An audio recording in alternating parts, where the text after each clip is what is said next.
नमस्कार दोस्तों, स्वागत है आप सभी का इंडियन स्टडी के हिंदी यूट्यूब चैनल पर। चलिए स्टार्ट करते हैं।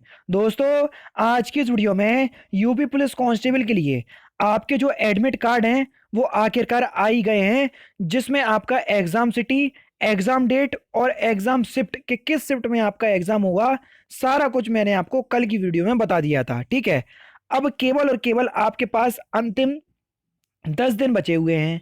तो इस 10 दिनों की क्या स्ट्रेटेजी होना चाहिए, क्या रणनीति होना चाहिए, तो सारा कुछ हम इस वीडियो में जानेंगे। और कुछ ऐसे इंपॉर्टेंट टॉपिक जिनसे अगर आप पढ़ लेंगे तो इन टॉपिक से आपको हर हालत में क्वेश्चंस देखने को मिल जाएंगे। तो इन टॉपिक के बारे में आपको जरूर से पढ़ना है। ठीक है, तो चलिए दोस्तों, वीडियो को अंत तक देखिएगा, सारा कुछ आपको बिल्कुल अच्छे से पता चल जाएगा। तो देख लेते हैं। दोस्तों, मैं अनअकैडमी पर ही पढ़ाता हूँ। तो अनअकैडमी पर मुझे फॉलो करने के लिए डिस्क्रिप्शन में दिए गए लिंक से आपको अनअकैडमी का लर्निंग ऐप डाउनलोड करना है और वहां जाके आप मुझे फॉलो कर सकते हैं और मेरे द्वारा अपलोड किए गए कोर्सेज का लाभ उठा सकते हैं बिल्कुल फ्री में। जो लोग यूपी पुलिस कांस्टेबल की तैयारी करना चाहते हैं तो आप मुझे अनअकैडमी पर आज ही फॉलो कर लीजिए, क्योंकि मैं आप लोगों के लिए काफ़ी इंटरेस्टिंग कोर्स प्रोवाइड करवाता रहता हूँ डेली बेसिस पे। एक कोर्स का मैं डिस्क्रिप्शन में लिंक प्रोवाइड करवा दूंगा, तो आप एक बार जरूर से चेक कर लीजिएगा। तो चलिए दोस्तों, स्टार्ट करते हैं और देख लेते हैं। देख लिए दोस्तों, वैसे तो मैं आपको अगर अंतिम 10 दिनों के लिए बताएं तो आपने जितना कुछ पढ़ लिया है आप उन सब का कर लीजिए सबसे पहले रिवीजन। ठीक है, जैसे ही आपका रिवीजन खत्म हो जाए तो कुछ ऐसे टॉपिक जो आपने पढ़े नहीं हो, मैं आपको कुछ इंपॉर्टेंट टॉपिक बता रहा हूँ हर सब्जेक्ट से रिलेटिव। चाहे आपका हिंदी हो, चाहे आपका जीके जीएस हो, चाहे आपका मैथ हो, चाहे आपका रीजनिंग हो। ठीक है, तो अंतिम समय में हमको क्या पढ़ना चाहिए कि ज़्यादा से ज़्यादा जो आपका क्वेश्चन पेपर है वो इन्हीं टॉपिक से आ जाए। तो दोस्तों, पहले तो हम बात कर रहे हैं हिंदी की। तो देखो, हिंदी में आपको संधि से एक क्वेश्चंस देखने को मिलेगा, तो आपको ये टॉपिक पढ़ लेना चाहिए। जो आपकी रचनाएं होती हैं, प्रसिद्ध रचनाएं, कामायनी किसने लिखी, यामा किसने लिखी, पल्लव किसने लिखी, जो आपकी प्रसिद्ध रचनाएं हैं। ठीक है, अच्छा मैं चलो एक काम करता हूँ, आज दोपहर तक आपको एक रचनाओं का वीडियो प्रोवाइड करवा दूंगा। हालांकि मैं पहले वीडियो प्रोवाइड करवा चुका हूँ, लेकिन मैं आपको नया वीडियो प्रोवाइड करवा दूंगा जिसमें इंपॉर्टेंट रचनाएं होंगी। ठीक है, तो उसका वीडियो आपको मिल जाएगा। तो रचनाओं से आपको 2-3 क्वेश्चन देखने को ही मिलेंगे, ये बिल्कुल आपकी ये समझ लीजिए गारंटी है। ठीक है, तो हिंदी में आपका संधि हो गया, समास हो गया, कारक हो गया, वर्णमाला हो गया, संज्ञा हो गया, सर्वनाम हो गया। तो यहाँ से आपको देखने को मिलेंगे क्वेश्चन। विशेषण से भी आपको क्वेश्चन देखने को मिल जाएंगे। ठीक है, अच्छा अब आपको विलोम शब्द हुए और आपको क्या हुआ, पर्यायवाची हुआ और तत्सम तद्भव हुए। इसमें टाइम वेस्ट नहीं करना है, क्योंकि अब आपके पास इतना समय नहीं बचा है कि आप इनको रटते फिरें। ठीक है, क्योंकि विलोम शब्द आपको पढ़ने तो पढ़ेंगे, कुछ इंपॉर्टेंट विलोम शब्द हो गए तो वो पढ़ लीजिए। ठीक है, लेकिन हम मैं आपको बताऊं, ये जो आपके ये रैंडमली आते हैं, हम कह नहीं सकते हैं कि कौन सा पूछ ले एग्जामिनर। ठीक है, तो जब पेपर में आपको दिखाई देगा उसी नज़रिए से आप मारिएगा, आता हो तो मारिएगा, लगाइएगा, वरना आगे बढ़ जाइएगा। ठीक है, तो ये आपके विलोम शब्द हो गया। यही आपका पर्यायवाची में चलेगा। और तत्सम तद्भव में तो आपको पहचानने की थोड़ी सी ट्रिक होती है, मैंने एक ट्रिक की वीडियो बताई हुई है तत्सम तद्भव के लिए, तो उस वीडियो को देख लीजिएगा, तो उसमें आपका जो कॉन्सेप्ट है वो क्लियर हो जाएगा। ठीक है, तो हिंदी में कुछ इतने ही टॉपिक आपको पढ़ने हैं, इनसे आपको क्वेश्चन देखने को मिल जाएंगे। अब हम बता रहे हैं आपको मैथ के टॉपिक। मैथ में देखो, लाभ हानि हुई, सिंप्लीफिकेशन हुआ, बट्टा हुआ यानी कि डिस्काउंट। उसके बाद अगर हम बात करें क्षेत्रफल और आयतन, क्षेत्रफल और आयतन के बहुत बेसिकली सवाल पूछे जाते हैं, बहुत डीपली सवाल नहीं पूछे जाते हैं, तो इसमें आपको टाइम वेस्ट नहीं करना है। ठीक है, ऊपर ही ऊपर आप फॉर्मूले याद कर लोगे क्षेत्रफल और आयतन के, आपका काम हो जाएगा। ठीक है, उसके बाद अगर हम बात करें मैथ के और टॉपिक की, आपका औसत हुआ, औसत से हमेशा सवाल देखने को मिल जाता है। उसके बाद मिश्रण हुआ, मिश्रण से आपको सवाल देखने को मिल जाएगा। रेलगाड़ी से सवाल देखने को मिल जाएगा। चाल समय दूरी से सवाल देखने को मिल जाएगा। ठीक है, और अगर हम उसके बाद बात करें दोस्तों, नाव नदी से भी सवाल देखने को मिल जाता है। अब साझा एक ऐसा टॉपिक है कि सवाल देखने को मिलता है, लेकिन इसके आने के चांस कम होते हैं। अगर आपको साझा आता है तो आप एक बार रिवीजन कर लीजिएगा, नहीं तो शुरू से सांझे में आपको टाइम वेस्ट करने की जरूरत नहीं है। ठीक है, जो मैं आपको बता रहा हूं बस वही पढ़ते जाइए। उसके बाद दोस्तों, अगर हम मैथ के और इंपॉर्टेंट टॉपिक की बात करें तो संख्या पद्धति, यहां से भी आपको सवाल देखने को मिल जाएंगे। ठीक है, तो मैथ के इतने ही टॉपिक अगर आप पढ़ लेंगे तो आपका काम हो जाएगा, ये मेरा आपसे वादा है। ठीक है, अब हम बात कर रहे हैं दोस्तों रीजनिंग की टॉपिक की। ठीक है, रीजनिंग, अगर मैथ का एक आध टॉपिक मैं भूल गया हूँ, अगर मेरे जहन में नहीं है तो आप उसको इंक्लूड कर लीजिएगा अपने आप से। ठीक है। अच्छा, टेक्नोमेट्री पढ़ने नहीं बैठ जाना, क्योंकि टेक्नोमेट्री आपके राज्य कर्मचारी में नहीं पूछी जाएगी। पूछा भी जाएगा तो आपको पूरी टेक्नोमेट्री नहीं पढ़ना है। तो मेरी नज़र में तो अब समय इतना नहीं है कि आप टेक्नोमेट्री पढ़ने बैठ गए। ठीक है, क्योंकि बड़ा टॉपिक है इसलिए बता रहा हूँ।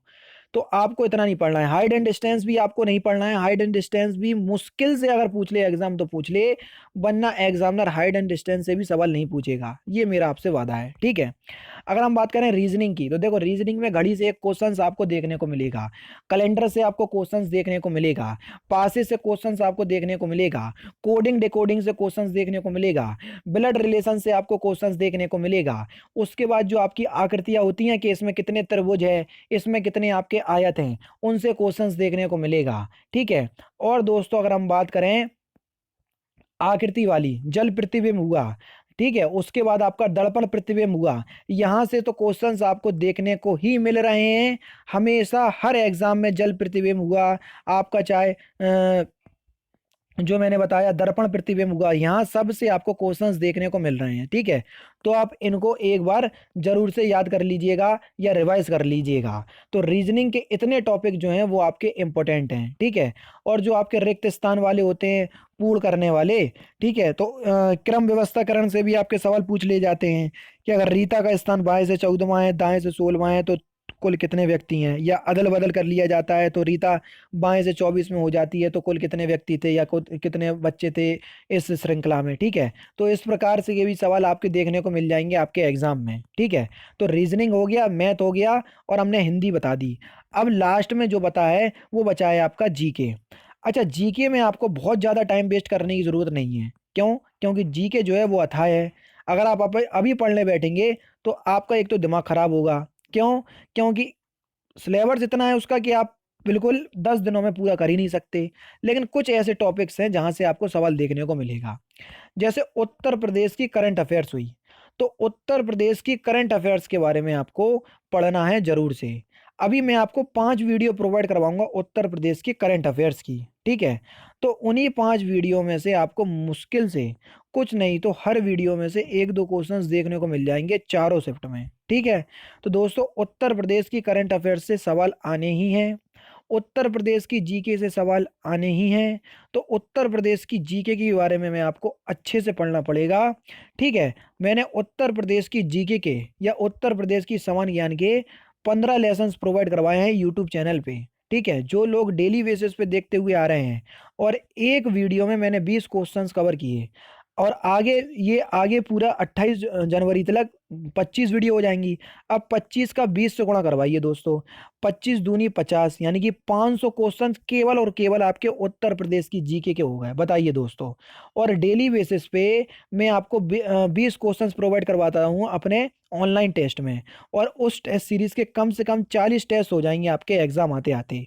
अब 40 का गुणा करवाइए 20 में, तो 4 दूनी 8, यानी कि 800 जो क्वेश्चन हो जाएंगे आपके 40, 800 जो क्वेश्चन होंगे वो कितने हो जाएंगे? 800 क्वेश्चन आपके केवल और केवल यूपी पुलिस कांस्टेबल के हो जाएंगे। 800 वो और 500 वो, 1300 क्वेश्चन। बताइए दोस्तों, केवल आपके वीडियो के माध्यम से याद हो रहे हैं, अगर आप डेली बेसिस पे वीडियो देखते हैं तो।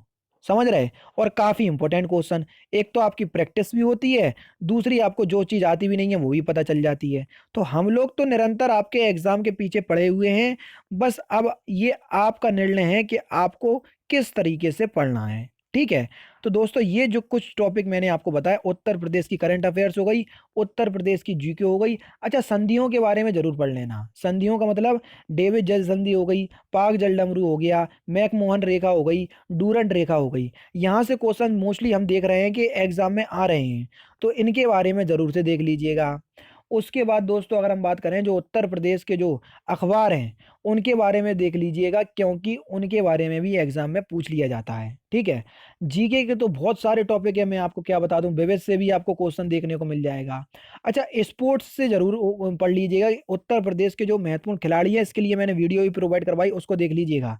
वो महत्वपूर्ण खिलाड़ी किस क्षेत्र से संबंधित हैं उसके बारे में जरूर से देख लीजिएगा, क्योंकि वो भी आपका इंपॉर्टेंट टॉपिक है। ठीक है दोस्तों, ये कुछ इंपॉर्टेंट टॉपिक थे जो कि मैंने आज की इस वीडियो में आपको पढ़ा दिए या बता दिए। ठीक है। तो इन टॉपिक्स के बारे में आप कम से कम एक बार जरूर से देख करके जाइएगा। 50% जो आपका क्वेश्चन है, क्वेश्चन पेपर है, वो इन्हीं टॉपिक्स में से आएगा।